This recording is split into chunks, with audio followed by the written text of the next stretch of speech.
Look at this. Welcome back. It has been far too long since this room has seen so many people, a few years, but it is 3 years, I know. It is very good to see everyone. I say that now, we'll see how this goes. Also, I know some of you have been traveling with us. Welcome back to those of you who've been on the road. You look about as well rested as I feel. So with that... Really kind of an insult. Yes. No, to me, to us. So with that, let's get started. I have a few things at the top, and then we'll turn to your questions. Today, I want to start with a topic that is near and dear to each of us in this room, and that's media freedom and media censorship. Even more fitting that it's on this day, the very day that we open the doors to the briefing room by lifting the COVID-19 imposed capacity limits. It's really nice to see so many of us here who are dedicated to seek, receive, and impart information and ideas. Russian authorities have shuttered independent Russian media outlets. They have blocked social media platforms. They have restricted access to international news outlets in Russia, and they have threatened even prison time for anyone who would speak out about Putin's war against Ukraine and anything other than Kremlin-approved distortions. This is a systematic campaign to keep the truth from the people of Russia.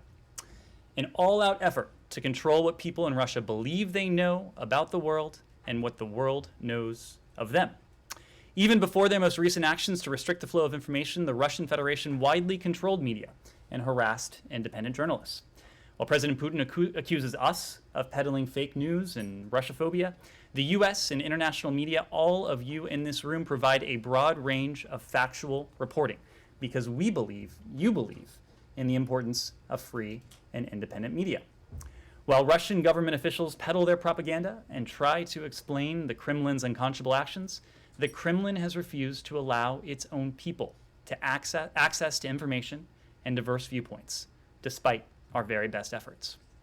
Without access to independent journalism, the Russian public cannot possibly make informed decisions about their future or even clearly understand what the future might look like because of the actions of their own government. President Putin knows this, and despite the Kremlin's attempts to keep them in the dark, the people of Russia continue to seek out independent information sources. We will, just as we always have, continue to share the truth with the people of Russia using all tools at our disposal to help them understand the truth about what their government is doing purportedly in their name. And we will continue to call on Russian authorities to end their suppression of freedom of expression and to allow for the development of a free and independent Russian press. I also want to honor the courage and fortitude of the many independent Russian journalists who have been doing their all in this environment. These individuals, some of whom were forced into exile, many of whom have chosen to remain in Russia, and nearly all of whom are faced with the threat of criminal penalties for reporting factually on Russia's war in Ukraine, continue to risk their livelihoods and their freedom to ensure their fellow countrymen still have access to rigorous and professional journalism, to the truth, be it in underground publications or the few social media platforms still not banned by the Kremlin. President Putin chose this war. The people of Russia did not. They have a right to know about the death, the suffering, the destruction being inflicted by their government and military on the people of Ukraine and the Russian people themselves. They have a right to know about the human costs of this senseless war to their children, to their cousins, their brothers, conscripted to die on Ukraine's soil. And they have a right to know how Putin's brutal, unprovoked, and unjustified war has been a strategic blunder that has drawn condemnation from virtually every corner of the globe and left the Russian Federation increasingly isolated. We call on President Putin, his government, and the Russian Federation's military to honor Russia's international obligations and commitments, end its attacks against the people of Ukraine, withdraw Russia's troops from Ukrainian territory, and respect the human rights and fundamental freedoms of its own people. One last note. You've heard me say many times that we have no higher priority than the safety and security of U.S. citizens overseas. We take seriously our responsibility to inform U.S. citizens about developments that may impact their safety and security when they are traveling or residing outside of the United States. In recent weeks, as you've heard, we have seen reports that Russian security officials have singled out and detained U.S. citizens in Ukraine and in Russia itself.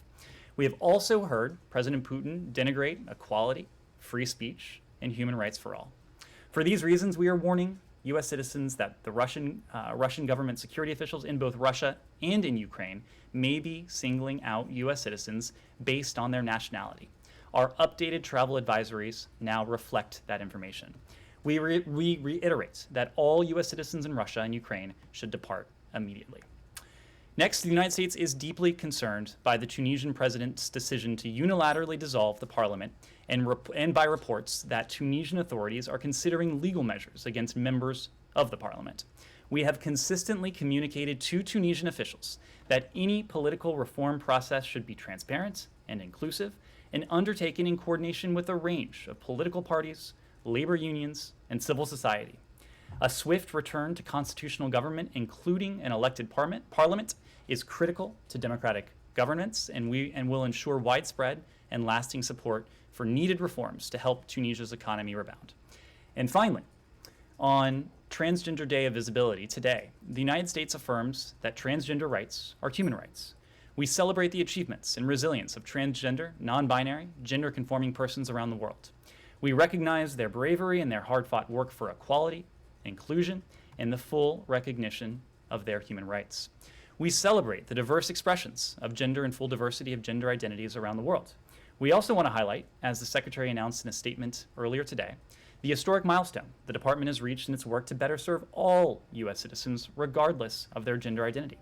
Starting on April 11th, U.S. citizens will be able to select an X as their gender marker on their U.S. passport application, and the option will become available for other forms of documentation next year.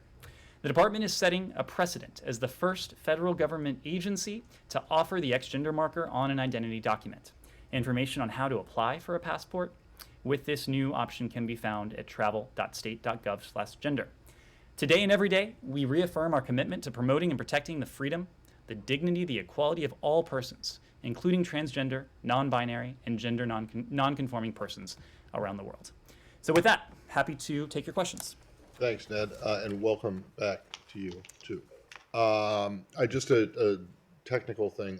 When you on the last your last announcement there, when you say the other forms of documentation, it will be available next year. What are you talking about? So right now we're talking about new passport books. Of course, there are passport cards. Are you there are other. Talking about visas. Will foreigners be able to use this X if they're applying for a U.S. visa? So not at the moment. Right now we are focused on U.S. Identity documents, including in the first instance passport books. But over the course of the next year, we'll be updating our systems to allow for other form of U.S. identity documents. Okay, so but only for Americans right now. At this this moment. does not apply to foreigners seeking entry. It does not at the moment. Going to Russia.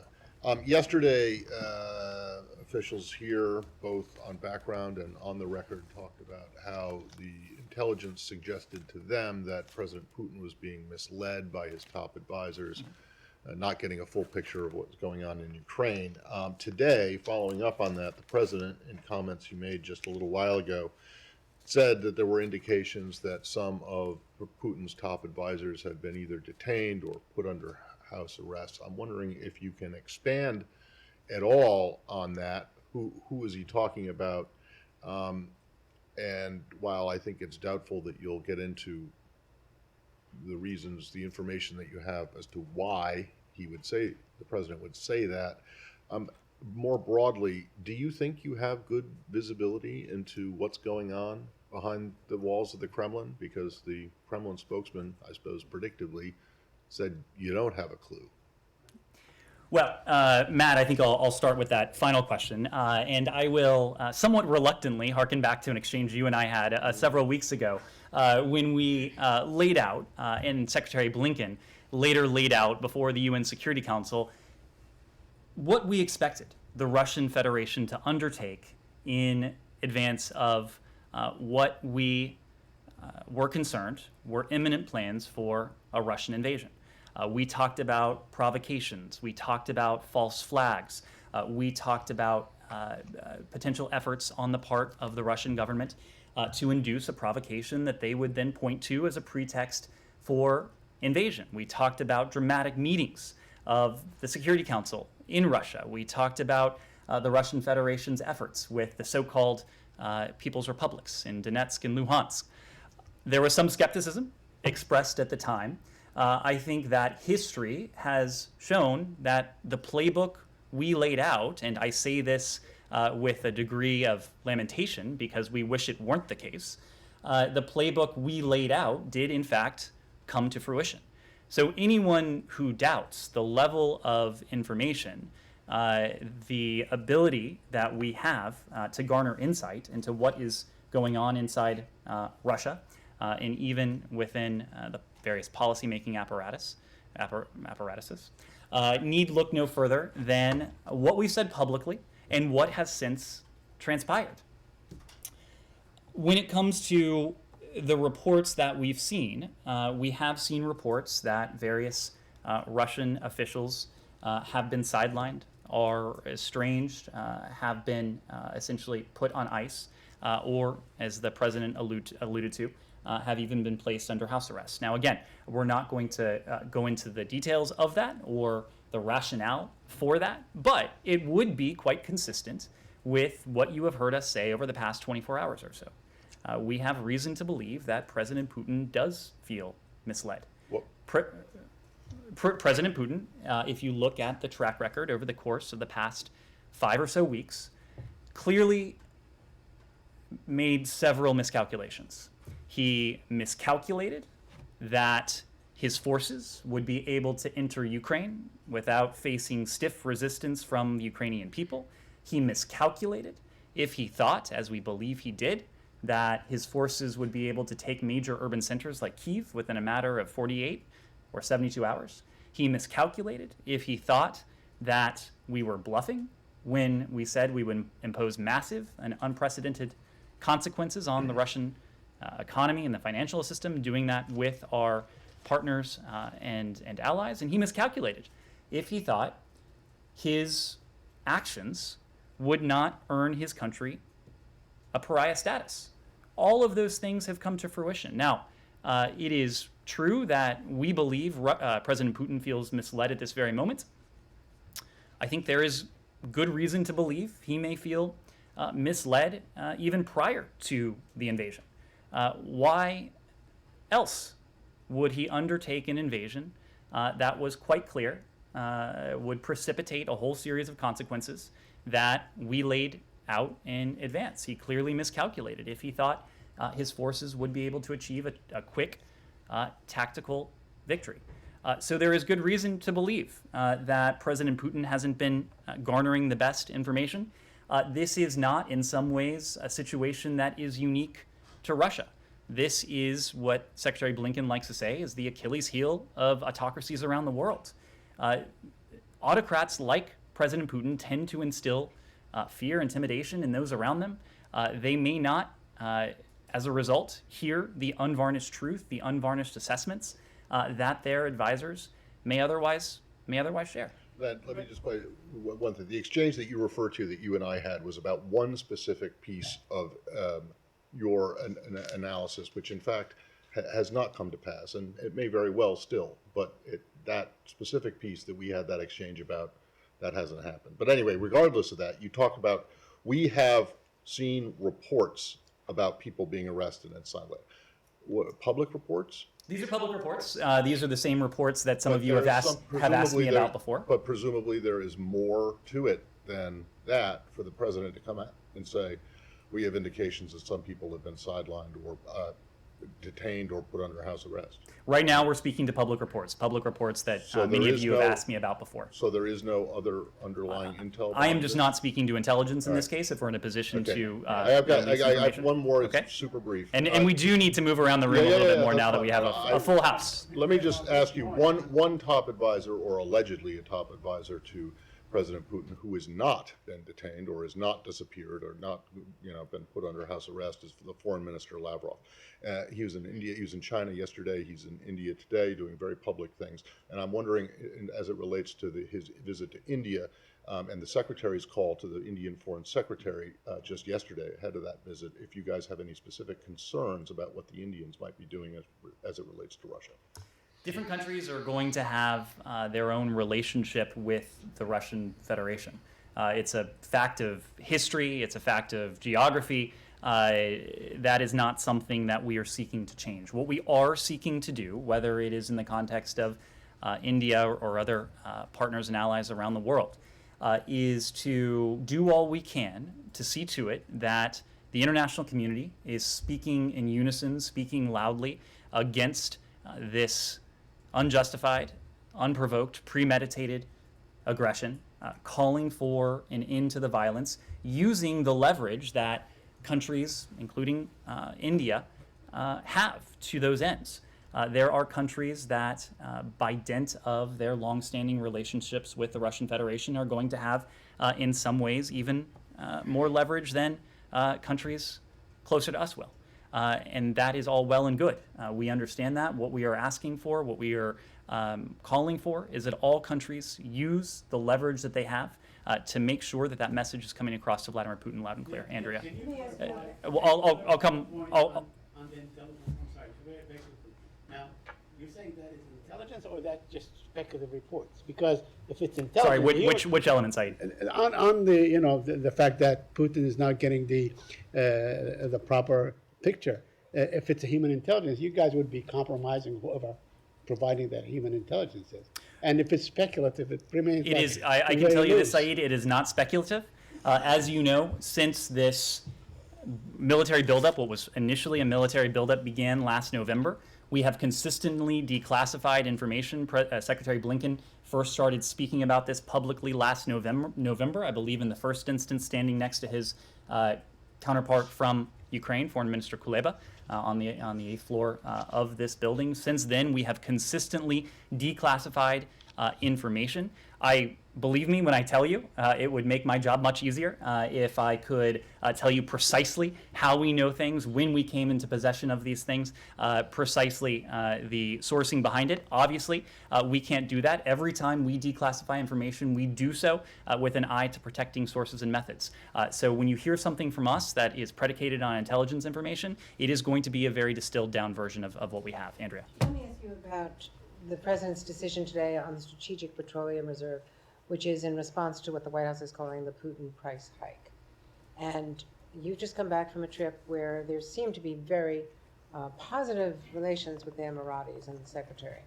Yet, in the last few days, OPEC, including the Saudis and the Emiratis, has refused to kick Russia out of OPEC Plus, the larger group, have refused to increase production, have refused to condemn anything that Russia has done. So I'm wondering why we are not putting more pressure on the Saudis and the Emiratis, and why the cozy appearances between the Secretary and the Emirati Prince in the last few days. So there's a lot there in that question. Let me start by saying that we do have an interest in a steady global supply of energy. There have been a number of conversations, not only on the part of Secretary Blinken, but others in this building, including Amos Hochstein and counterparts throughout the world, and counterparts throughout the U.S. government around the world, with countries and companies. We have spoken publicly of some of those conversations. We haven't spoken publicly of all of them, but we do, of course, maintain an interest in a steady global supply of energy. The president's announcement today was part and parcel of that. The release over the next 6 months of an average of 1 million barrels a day from our strategic petroleum reserves is key to that. But there are also longer-term steps that we are engaged in right now, both with ourselves and with our partners and allies around the world. And the most important element of that is building resilience and lessening our dependence, our collective dependence on Russian energy over time. As you know, Andrea, it was just a couple weeks ago now that in the wake of the president's visit to Brussels, there was created a U.S.-EU energy task force. It has both a short-term focus, and that is seeing to it that we maintain that steady supply of energy, including for our European allies, but then working over time to reduce dependence on Russian energy. It is much easier for us to do as a country than it is for many of our partners and allies around the world.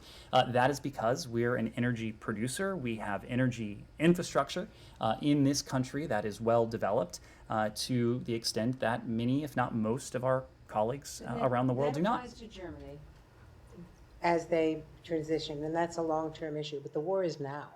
And what our Persian Gulf friends, quote unquote, and allies could do to pump more and to criticize Russia would be infinitely greater than what the president can even do from the Strategic Petroleum Reserve.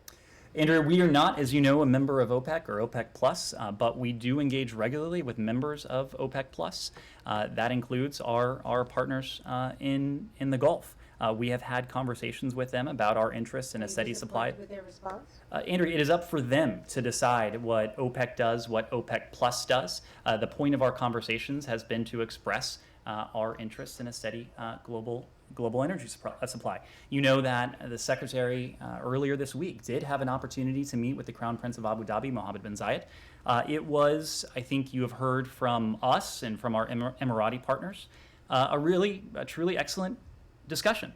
We do benefit from the relationship that we have with our Emirati partners in terms of the personal element of it. We do benefit from the perspective that the Crown Prince brings to this. It was a conversation and a discussion that was certainly substantive in terms of the issues, the threats we face and collectively we face emanating from Yemen, the threats we face from Iran, the whole panoply of issues that we're facing together. But it was also a meaningful conversation because the two had an opportunity to discuss the broader state of the relationship, both now and over time. They took part in a bilateral meeting with their respective teams, including the sons of the Crown Prince, one of whom was injured in Afghanistan, a testament again to the fact that our Emirati partners have been with us in different ways over the years. But then they were able to take a walk around the Crown Prince's compound in Morocco and spend additional time together. So you have heard from us coming out of that engagement. You've heard from the Emiratis coming out of that engagement that it was quite useful for our bilateral relationship, and we'll continue that work going forward with our Emirati partners on this and all of these fronts. Humaira. Ned, I'm sure you've seen Putin is now demanding buyers of Russian gas to pay in rubles, which basically leaves Europe facing the prospect of losing more than a third of its gas supplies. I'm just wondering, first, does the United States believe he will follow through, or is he bluffing? If he does follow through, is there anything Washington can do to help Europe? Well, I think fundamentally, this is just another indication of the dire straits that Russia's economy is in. This is a sign of economic and financial desperation on the part of the Russian Federation. It obviously is going to be up to our European partners to determine what's in their best interest, what's in our collective interests. But this is a reflection of the fact that the sanctions, the export controls, the other economic measures, including the additional measures that we announced today, have had a significant, substantial, profound effect on the Russian economy. That President Putin purportedly is now demanding payment in rubles, something he had not had to do previously. And the delta here, of course, are the measures that the United States, together with our very allies and partners in Europe, have imposed. And you continue to look across the Russian economy, across the financial system, and you see in many ways the devastation that this has wrought.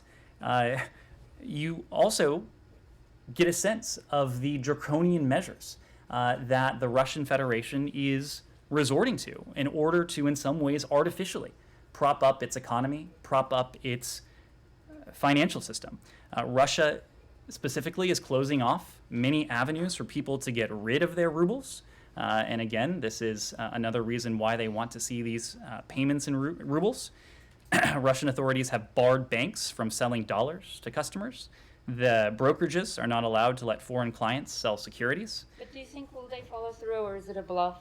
That's not. Are you speaking to Russia about Russia or our European allies? No. Neither. It's not for me to speak to either one. So I will let those. You guys are respective parties. talking to you guys are sort of making comments about like Russian president, like he's isolated or not. So I'm pretty sure that you would have an assessment on whether it's a bluff or whether they're for real. It's a sign of desperation, is what it is. Is there anything that U.S. can do And just can you also give us an update on Brittany Griner and Trevor Reed? So what we can do is precisely what we're doing, and that goes to the near-term challenge, the challenge of global energy supply, and to the long-term challenge. And these are precisely the two areas of focus for the US-EU task force that was established in the wake of the president's visit to Europe just recently. On the near term, we are working, including with some of the steps you heard today, to see to it that there is a continued steady near-term supply of energy for this country and for our allies and partners around the world. But over the longer term, this is about an effort to build resilience, to lessen dependence on Russian energy, and to continue with that transition away from fossil fuels and to renewable energy sources. Olivia. Thank you very much, Ned. On these reports of Americans being detained, singled out and detained in Ukraine and Russia, is the State Department seeking to verify, or has it verified those reports? How exactly are they being singled out? How many are thought to be detained, and where? Well, in recent weeks, we have seen reports of U.S. citizens being singled out and detained by the Russian military in Ukraine, and when evacuating by land through Russian-occupied territory or to Russia or Belarus. We have also heard President Putin denigrate American ideals of equality, of free speech, as you heard me say before, of the idea that human rights are universal, human rights are applicable to all. And so, as always, we wanted to warn U.S. citizens of potential dangers when traveling overseas. We are warning our fellow Americans that Russian government security forces in both Russia and in Ukraine may, in fact, be singling them out based on their nationality. That's why we updated our travel advisories, as we always do. We have an obligation to see to it that we keep Americans informed of the information we have at our disposal when it concerns their safety and security. We also updated our travel advisory to include language about the singling out of U.S. citizens in Russia by Russian government security officials, including for detention. When it comes to Ukraine, we updated that travel advisory to include continued reports of U.S. citizens being singled out and detained by the Russian military in Ukraine, and again, when evacuating Ukraine through Russia-occupied territory or alternatively to Russia or Belarus. We do continue to encourage U.S. citizens in Russia and Ukraine to remain vigilant. They should take appropriate steps to increase their security awareness. And for some time now, we have been urging Americans both in Ukraine and Russia to leave immediately. And of course, this new information only adds to that. But could you explain, are these verified reports? Are you seeking to verify, establish contact with some of these people? These are verified reports. These are verified reports. So how are you helping these citizens who are presumably detained or otherwise singled out? So every time an American citizen is detained overseas, it is a priority for our Bureau of Consular Affairs, for our consular office within each embassy we have around the world, to provide appropriate consular assistance. You may recall that a couple of weeks ago, when Ambassador Sullivan in Moscow had an opportunity to meet with the Russian MFA in person, he took it upon himself to respond to their message with a message of his own. And his message was quite clear. We expect regular, consistent consular access to American citizens who are detained in Russia, including those who are detained in pretrial detention. This is not only an ask, it is also a responsibility. It is an obligation that Russia has based on the Vienna Convention, based on our bilateral consular agreement regarding access to detainees. As I've said before, we were subsequently afforded access to Brittany Griner. Without going into details, I will say there has been limited additional progress in terms of other detained Americans. But again, our ask and our request and our demand, consistent with Russia's own obligations, is that this not be one-off, that consular access to Americans who are detained in Russia, including those in pretrial detention, be regular and be consistent, as it is called for under these documents. More than the three that we're aware of, Reed, Whalen, and Griner in Russia, and the one guy who was detained and then released from Ukraine, is it more than that? So in terms of Ukraine, there have been Americans who have been detained who have since been released. When it comes to Russia, we're not in a position. Is it just the one? Is it? What do you mean? Is it just the one? The one that's been made very public by his member of I'm not in a position to speak to specifics. What I can say is that we are aware of instances in which Americans have been detained, but they have since been released Plural. in Ukraine. Correct. And in Russia. In terms of Russia, we've spoken of a few of these cases. We're just not going to put a number on it. Yes. The U.S. has granted a 120-day waiver to allow Iraq to pay electricity imports from Iran. Do you have any details on that? And is this the last time that you renew the waiver? I couldn't say whether this is the last time the waiver would be renewed or not. As you know, these waivers have a lifespan of 180 days. This is consistent with our commitment to Iraq. To 180 or 120? we'll get back to you on that. I was under the impression it was. We'll get back to you on that. It didn't always. The times on them change, especially in the last administration. Well, every few months these have to be renewed. So I couldn't speak to whether this is the last time, but this is part of our commitment to Iraq. Johnny. Thank you, Nick. I have two questions on Russia and China, North Korea. First question, the foreign minister of China and Russia met yesterday, and these two countries have announced that there is no upper limit on cooperation with each other. Do you see any indications for China to provide economic and other military aid to Russia? If you answer this, I'm going to follow up. Great. Second question.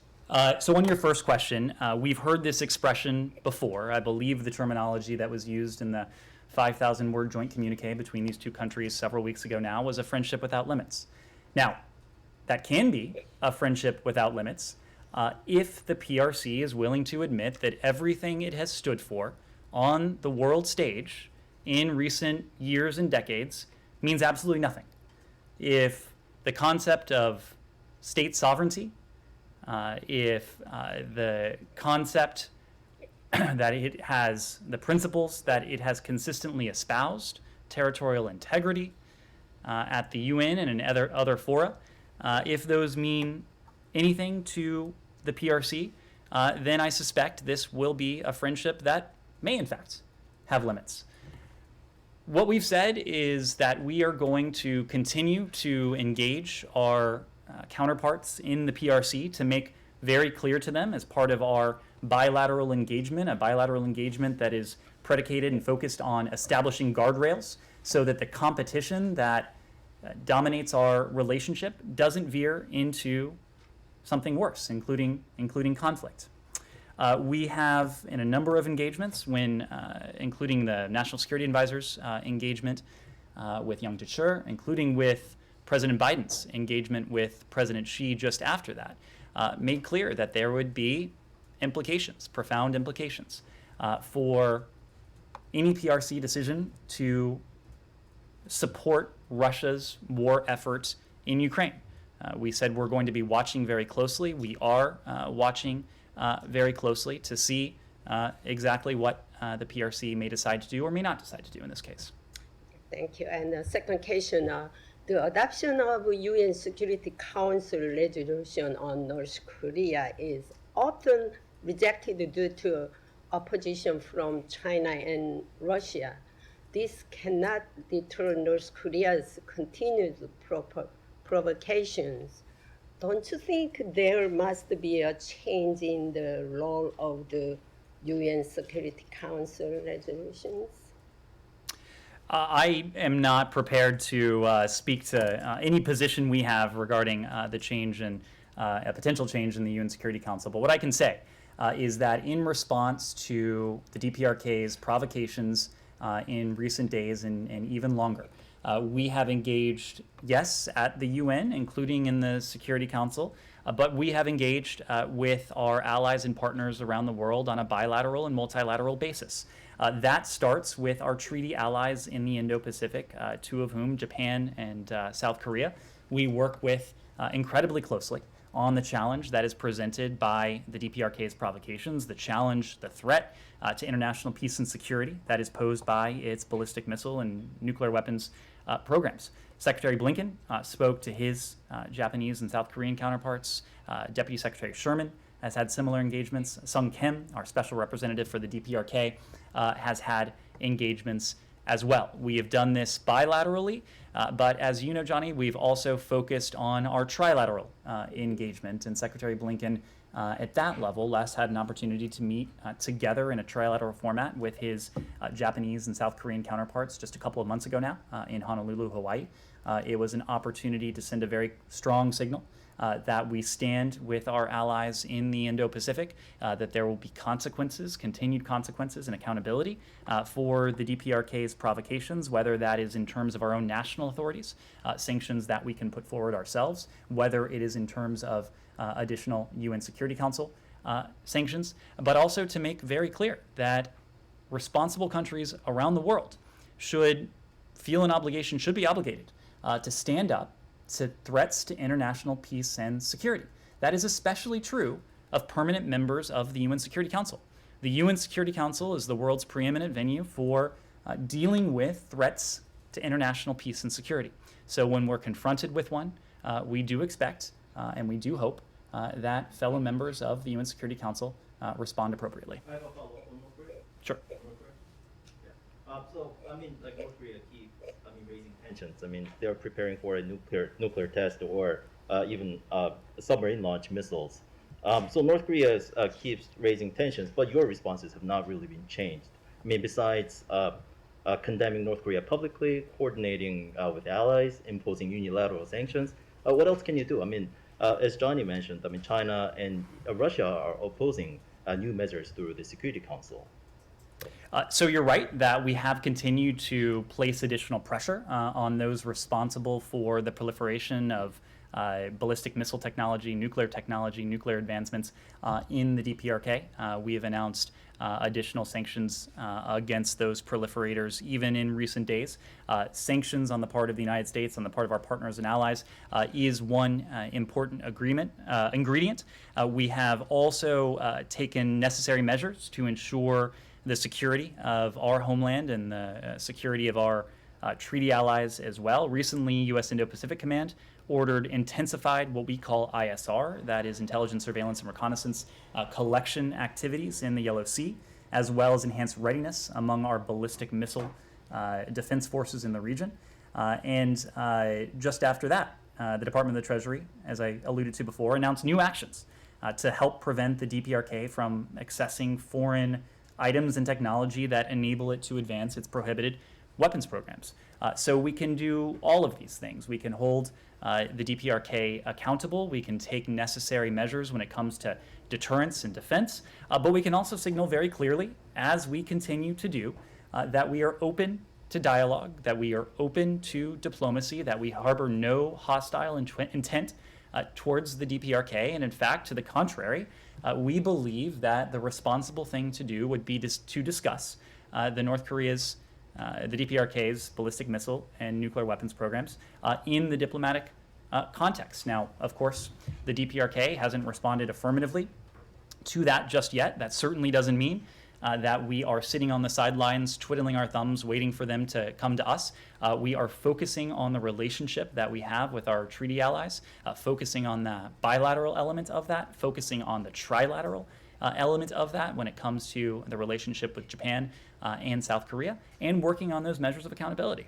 Yeah.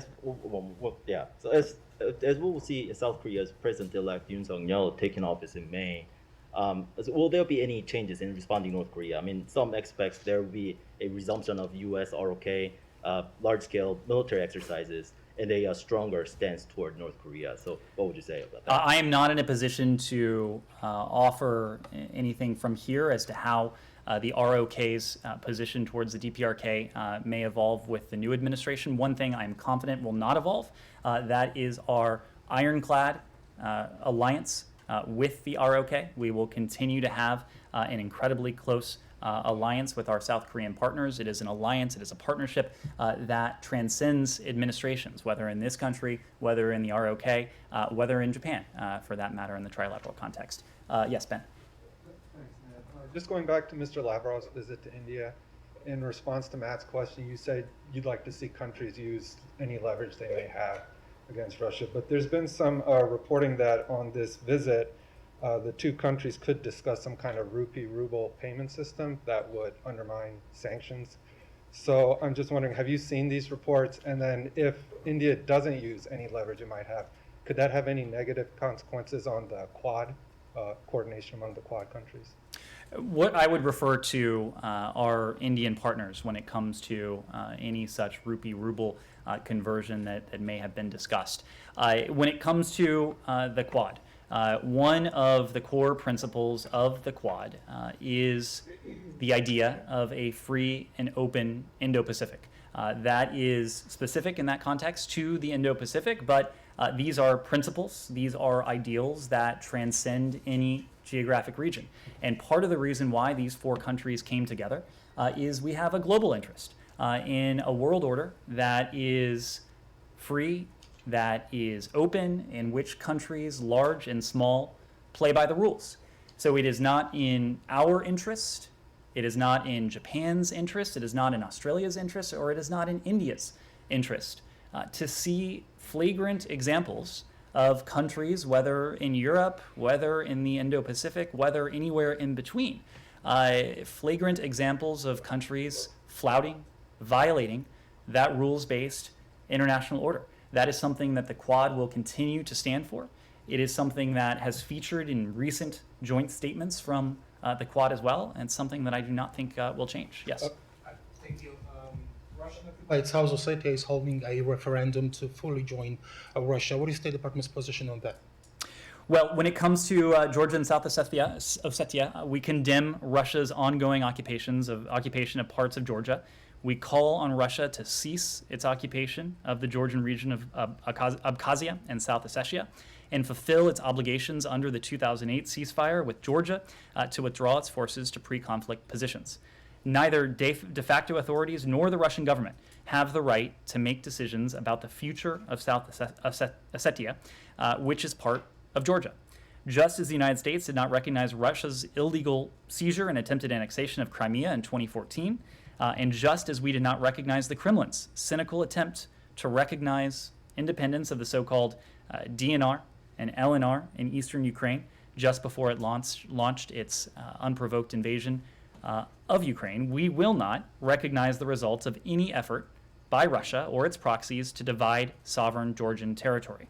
We reaffirm our steadfast commitment to Georgia's sovereignty and territorial integrity within its internationally recognized borders. Can Yes, I sir. just follow up, please, very quickly? When Secretary Nuland testified in Senate Foreign Relations Committee, Senator Ben Cardin asked about Georgia and Moldova. He was interested how the U.S. administration is helping these countries to defend themselves in worst-case scenario if Russia will continue its aggression in these countries. At the same time, U.S. Helsinki Commission sent a letter to U.S. administration requested major non-NATO ally status for Georgia and Ukraine. So how vulnerable are these countries today in Russia's neighborhood? And if this non-NATO ally status can appear in the go-ahead agenda in the State Department or White House? Well, it's very clear from President Putin's aggression against Ukraine that he has a vision of Russia that goes well beyond its current borders. It is also very clear in our response to his premeditated, unjustified, unprovoked invasion of Ukraine that this is something that the international community will not countenance, will not stand for. We were in Moldova. Secretary Blinken was in Moldova just a few short weeks ago. We made very clear of our support for the Moldovan government, for the Moldovan people, for Moldova's territorial integrity, for its sovereignty, for its independence. The very same thing goes for Georgia. The people of Georgia have relatively fresh memories of Russian aggression and very fresh memories of Russian provocations, including and the provocations of Russian-backed forces, including those that we alluded to just a moment ago. We will continue to stand with these countries. We will continue to send a very clear signal to Moscow that aggression against its neighbors is unacceptable and will be met with a strong response. Vivian. Thank you. Thanks, Ned. The head of the French military intelligence was sacked after failing to predict Russia's war in Ukraine, and obviously the U.S. correctly assessed that Russia was planning a large-scale attack, and France concluded it was probably unlikely. Obviously, the U.S. went out there early and had tried to rally support with its allies, but I was wondering if you could talk to the French shortfall and whether or not it created any situations that maybe complicated a collective response, or if the Biden administration more broadly is concerned about cooperation with the French, just given the fact that we have seen some issues with its intelligence? I would say far from it. And in fact, and of course I can't speak to the details of intelligence cooperation, but I can say that our French ally has been stalwart in standing with Ukraine. You saw the French government sign on to any number of statements, whether it was in the NATO context, whether it was in the G7 context, whether it was in the OSCE context, prior to the invasion, making clear that there would be these massive, unprecedented, profound costs that would befall the Russian Federation if President Putin went forward with its aggression. So I, of course, can't speak to any intelligence analysis or assessments that the French may have produced, but what I can speak to is that very early commitment and enthusiasm we saw from our allies in Paris to be with the international response. And of course, you have seen President Macron really in overdrive in terms of his efforts to facilitate a diplomatic off-ramp. Now, of course, whether it's the French effort, the German effort, the Israeli effort, the Turkish effort, other diplomatic efforts, those have not borne fruit, not for lack of trying, not because our partners and allies have failed to use their good offices in every way they can. That is quite the opposite, in fact. We have seen our French allies engaged in a very constructive way. They've been engaged with us. They have most importantly been engaged with Ukraine, just as President Macron and others in the French government have engaged with the Russian Federation in an effort to foster true diplomacy. I have one other unrelated question. Axios is reporting that Secretary Blinken asked Israeli Prime Minister Bennett for his alternative to the nuclear deal and how he would stop Iran from reaching a nuclear weapon capability. Can you talk to that report and also give us a status update as far as any efforts to get this over the finish line, at least so we could be talking again officially? Sure. So a few points there. It, of course, is no secret that we have tactical differences with our Israeli partners. Families, even the closest to family members, sometimes have disagreements and arguments. The ability for close family members to do that is, I think, a testament to the closeness, and that's how we look at that dynamic here in this case. What we don't have is any strategic disagreement. At a strategic level, we and our Israeli partners are committed, we are determined to see to it that Iran must never be allowed to acquire a nuclear weapon. And so when Secretary Blinken, when we were in Israel earlier this week, I suppose it doesn't feel like that, but earlier this week, we did have an opportunity to speak with Prime Minister Bennett, with Foreign Minister Lapid, with Defense Minister Benny Gantz, President Herzog, and others regarding where we are in terms of the negotiations in Vienna, but more broadly, the effort to see to it if we can achieve a mutual return to compliance with the JCPOA. This is part and parcel of our regular efforts to keep our allies and partners around the world, as well as Congress here at home, informed of those efforts. I'm not going to detail the contents of that discussion beyond the readouts and the joint press avails that you saw for yourself in Israel. What I can say and what I can do is make a broader point. This is no longer a thought experiment. What might happen if the nuclear shackles of the JCPOA were lifted and we tried something different? We tried something different in the form of maximum pressure. This has been, in some ways, a real-world experiment since 2018.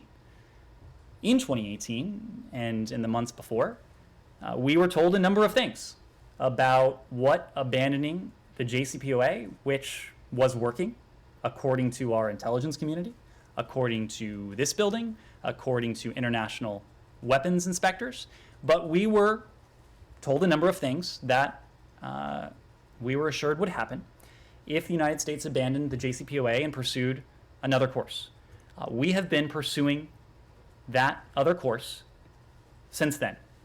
And everything that we were promised in that period, a so-called better deal with Iran, an Iran whose proxies were cowed, and Iran whose support for terrorism would be diminished, and Iran whose ballistic missile program would be checked.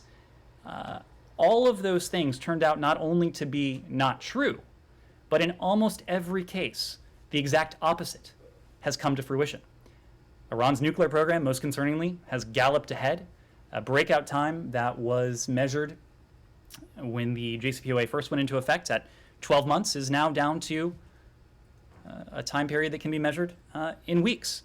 Rather than... 12 months can be measured in weeks too, Ned. Thank you, Matt. Rather than Iran's proxies be subdued, we have actually seen them emboldened. And you can quantify that in a number of ways. But here's one important way. From 2012 to 2018, there were no significant attacks. There were no attacks against U.S. service members, diplomatic facilities in Iraq. That changed in 2018. And between 2019 and 2020, the number of attacks from Iran-backed groups went up 400%. This was in the aftermath of the decision to abandon the JCPOA. It was in the aftermath of the decision to apply the FTO designation to the Iranian Revolutionary Guard Corps. It was in the aftermath of the killing of Soleimani, the IRGC chief. So clearly, the effort to put Iran's nuclear program back in a box, the effort to subdue Iran's proxies has not worked under the strategy that we inherited. We want to see to it that we have a strategy that does work, that is effective. When it comes to Iran's nuclear program, we continue to believe that a mutual return to compliance with the JCPOA is that appropriate recourse. And we know that, again, because we have done this before. This is not conjecture on our part. From January of 2016 until May of 2018, it was in full effect. Iran was complying with it, and Iran's nuclear program was verifiably and permanently constrained. And what that means is that Iran was permanently barred from obtaining a nuclear weapon. That is the reality we've experienced before that we seek to get back to. Now, in terms of where we are, we've spoken before of the progress that had been achieved in recent weeks. There are a small number of outstanding issues. The onus is now on Tehran to make those decisions. We continue to believe that, at least for the time being, a mutual return to compliance would bring with it non-proliferation benefits that would be in our interest, in the interest of our allies and partners, our allies in Europe, the E3 that's part of the P5+1, our allies and partners around the world who are not part of the P5+1. Saeed? Thank you. First, it's great to see you holding your first non-restricted briefing, and thank you for all the past briefings. I also want to acknowledge our colleagues, Sean, Francisco, and Barbara, who really kept this there and participating and so on. So I want the record to show that. Absolutely. And second, I want to ask you on the Palestinian-Israeli issue. Ned, I mean, since you guys were there and since you left, violence has spiked in Israel and the West Bank and so on. Hamas is threatening now to escalate after that, after yesterday's attack on Jenin and so on. And then there was also by right-wing settlers that have stormed the Al-Aqsa Mosque and so on. And my question to you, I mean, as we come close to Ramadan in 2 days and so on, and we witnessed what happened last year, did the Secretary of State, the Secretary Blinken, manage to get any kind of assurances that the Israelis will not escalate, will not quell whatever rituals the Palestinians may be conducting during this month to sort of lower the tensions down? To allow them to do their thing? So let me start with a word on the most recent terrorist attacks in Bnei Barak. You know that the president had an opportunity to speak to the prime minister yesterday. He offered all appropriate assistance to our Israeli allies, to our Israeli partners, as they confront threats to their citizens. Secretary Blinken was in Israel during the course of the previous terrorist attack that took the lives of two police border guards. Shortly after we left, the Secretary issued a statement strongly condemning the subsequent horrific attack that took place in Bnei Barak. It was the third terrorist attack in Israel in a week. And of course, we send our condolences to the families of the victims of these tragic attacks. People across the region, stakeholders across the region, including Palestinian Authority President Abbas, King Abdullah, have condemned these attacks. We urge those seeking to escalate tensions to cease their actions immediately. Retaliatory violence is also entirely unacceptable. Every effort should be taken to protect innocent life, whether that is Palestinian life, whether that is Israeli life, all lives. We appreciate all efforts by Israel and Palestinian Authority to refrain from unilateral actions that exacerbate tensions. As you've heard us say before, as the Secretary had multiple opportunities to say in the region, Israelis and Palestinians alike equally deserve to live in peace and security with dignity. And this is especially important to your question, Saeed, as we enter April, in which we're going to see this confluence of holidays for the three major religions, in which Muslims, Jews, and Christians will be celebrating Ramadan, Passover, and Easter, respectively. The confluence of these holidays over the course of the coming weeks was a topic of conversation in Jerusalem. It was a topic of conversation in Ramallah. It was a topic of conversation in the Negev with Foreign Minister Lapid and the other counterparts who have signed on to the Abraham Accords or normalization agreements. It will continue to be a focus of ours to see to it that tensions are de-escalated, that provocative steps do not move forward, and we will do everything we can to see to it that this holy month for these three religions is a peaceful one. Yes? I'm from China CCTV. So my question have two parts. We know this week Chinese Foreign Minister Wang Yi just chaired the third meeting of foreign ministers of Afghanistan and neighboring countries. So my first part is that what's your take on this kind of mechanism will promote the solution of Afghanistan issue? And my second part is during this meeting there is an extended meeting on Afghanistan participated by the special envoys from China, US, and Russia. So how do you weigh the role of these three countries can play, on dealing with this type of regional issues? Thank you. Well, to your question, Special Representative for Afghanistan, our Special Representative Tom West, did attend the so-called extended Troika meeting in Tunji, China, on March 31st today. The extended Troika, includes the United States, China, and Russia, with Pakistan in this case as the additional participant. These are countries that have a good degree of leverage with the Taliban. And the extended Troika has in the past been a constructive forum, and it is critical that the international community remain united in its approach to Afghanistan. It is especially critical with countries that have a good deal of leverage with the Taliban. The United States would be included in that, Russia would be included in that, the People's Republic of China would be included in that, and Pakistan would be included in that. It is incumbent on all of these countries to use that leverage to push the Taliban in the right direction. When it comes to this issue, our interests are aligned with the members of the Troika, and that includes when it comes to the imperative of seeing girls return to secondary schools and encouraging inclusive governance. We want to see to it that those are messages the Taliban receive not only from us, not only from our European partners with whom we're coordinating closely on Afghanistan and engagement with the Taliban, but also from a broader collection of countries, and certainly those countries that do have a good deal of leverage. Yes. Let me move around. I don't think you've had a question? Yes. It has been reported that North Korea seems to be preparing for another new nuclear test, underground nuclear test. So what is your assessment on it? What is our assessment of the reports that North Korea seems to be preparing for another nuclear test? Well, of course, I'm not in a position to speak to intelligence one way or another. But what I can say is that the DPRK has engaged in a number of provocations in recent weeks. But this is a government that has engaged in provocations for a number of years now. And just prior to what is assessed to have been the launch of a probable ICBM, we released information indicating that such a launch might be in the offing. So we are monitoring the situation very closely. We have made clear that continued provocations will incur additional responses from the international community. We will continue to engage with our Japanese counterparts, our South Korean counterparts at the UN, and with our partners and allies around the globe. Yes? I have a question from my colleague from VOA Urdu Service.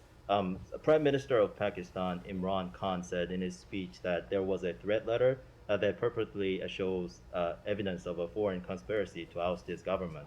In what appeared to a slip of tongue, he named the U.S. as the country behind the threat. So what is your reaction? Do you have any comment on this? Well, we are closely following developments in Pakistan. We respect, we support Pakistan's constitutional process and the rule of law, but when it comes to those allegations, there is no truth to them. Yes, Humara. Just to follow up on Trevor Reed, his parents were at the White House yesterday, if I'm not mistaken. And the last time U.S. Ambassador saw him was in November. So after President's meeting, I'm just wondering if you guys have any specific plans to make another push to get consular access for him, maybe in the form of a plea through a more higher, like senior level? That push has been ongoing since the last time we were afforded consular access, Humara. Our goal, as I said before, has been to see consistent, routine consular access to Americans who are detained in Russia, whether that's in pretrial detention or to Americans who have been sentenced, including Americans who are unjustly detained in Russia. And Trevor Reed would fall into that category. So we will continue to push at all levels to do everything we can to see to it that Trevor Reed, in this case, is reunited with his family just as soon as we can. I'll take one. Anything on Brittany Griner? Yeah. Question about Georgia. I'm sorry. Can I ask Okay, let me take this and then I'll come to you, and then I must leave. In terms of Brittany Griner, as we noted last week, I believe it was, we were afforded consular access to her. The head of our consular section in Moscow was afforded a visit. It was an opportunity for him to do a welfare check. We came away with the impression that she is doing as well as could possibly be expected under these very difficult circumstances. Again, our goal is to see to it that consular access is not a one-off affair, and to see to it that we have regular access to Americans, including Brittany Griner, including all Americans who are held in pretrial detention. So Georgia. one follow-up about Georgia. We have not heard anything so far from the Georgian government about a strategy to confront the new security reality against Georgia since the war broke up. So I wanted to ask you if the U.S. is analyzing parallel scenarios by Russia towards different regional countries and mainly Georgia, and what the United States is preparing for that. And the second question is about Britain and allies who agreed to send more little military aid to Ukraine. And I wanted to ask you, where do you stand on that? And the third one, very quickly, about the human rights report. It's been 34 days already overdue. Do you have any date when do you announce for the report to be publicly available? Thank you very much. So on your last question, I would say stay tuned. It will be released, I would expect, next month. Next month starts tomorrow, so relatively soon. On your other questions, we are looking at all potential contingencies, knowing that, as I said before, President Putin he has demonstrated that he is not someone who respects borders. He is not someone who respects the principles of territorial integrity, of sovereignty, and so we are engaged in all relevant and appropriate contingency planning, but it's not something we would speak to publicly.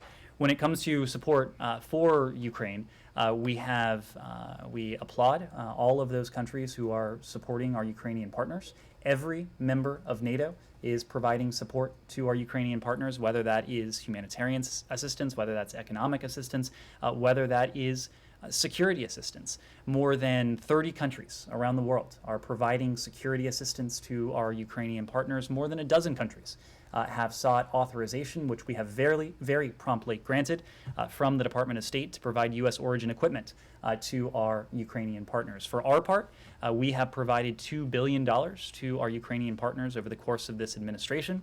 We have spoken to about $1 billion in recent weeks. And that support, that assistance will continue. It will continue so that our Ukrainian partners can continue to be effective on the battlefield. But the other element of this is that as we support our Ukrainian partners with security assistance, with economic assistance, including the $500 million in direct budgetary assistance that was announced yesterday, as we support them in every way, what we are also doing is strengthening Ukraine's hand at the negotiating table. So we're strengthening Ukraine's hand.